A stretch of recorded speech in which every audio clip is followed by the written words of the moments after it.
पिछले एक दशक में भारत ने प्रधानमंत्री नरेंद्र मोदी के नेतृत्व में अंतरिक्ष क्षेत्र में अभूतपूर्व प्रगति की है। एक समय जो देश सीमित संसाधनों के साथ काम करता था, वह आज वैश्विक अंतरिक्ष शक्ति के रूप में अपनी पहचान बना चुका है। भारत के अंतरिक्ष कार्यक्रम की यह यात्रा सिर्फ तकनीकी उपलब्धि नहीं, बल्कि आत्मनिर्भरता, नवाचार और वैश्विक नेतृत्व की कहानी है। इसकी शुरुआत साल 2014 में तब शुरू हुई जब इसरो ने पहले ही प्रयास में मंगल ग्रह की कक्षा में मंगलयान को सफलतापूर्वक न सिर्फ स्थापित किया, बल्कि कम लागत के साथ इसे पूरा कर अपनी दक्षता का भी प्रमाण दिया। 2023 में चंद्रयान 3 के लैंडर विक्रम ने चंद्रमा की दक्षिणी ध्रुव पर सफल लैंडिंग की, जिससे भारत ऐसा करने वाला पहला देश बन गया। इसी वर्ष इसरो ने सूर्य का अध्ययन करने के लिए भारत का पहला सौर मिशन आदित्य L1 लॉन्च किया और अपनी महत्वाकांक्षा का बेजोड़ प्रमाण दुनिया के समक्ष रखा।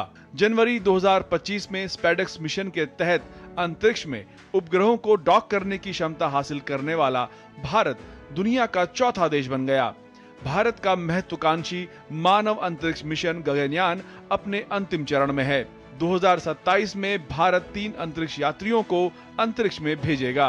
इसी कड़ी में एक्सियम 4 मिशन के मिशन पायलट के रूप में ग्रुप कैप्टन शुभांशु शुक्ला अंतर्राष्ट्रीय अंतरिक्ष स्टेशन पर गए थे।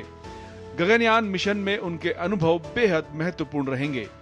फेलियर होने के बाद भी अगर इतना सपोर्ट मिल रहा है और ये पूरी दुनिया देख रही है, तो कहीं ना कहीं सर हमारी इस समय क्षमता भी है और इस समय पोजीशन भी है, तो हम यहाँ पे एक लीडरशिप रोल एक्वायर कर सकते हैं।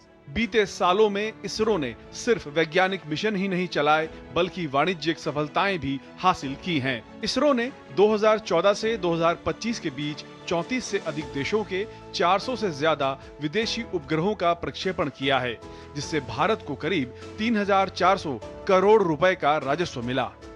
433 satellites of 34 foreign countries and 132 satellites of India is launched. Out of that, 93% satellites were launched during last 10 years, and that is the significant growth of India. सरकार की नई अंतरिक्ष नीति ने निजी क्षेत्र के लिए दरवाजे खोल दिए हैं। आज अंतरिक्ष क्षेत्र में 300 से ज्यादा स्टार्टअप्स काम कर रहे हैं।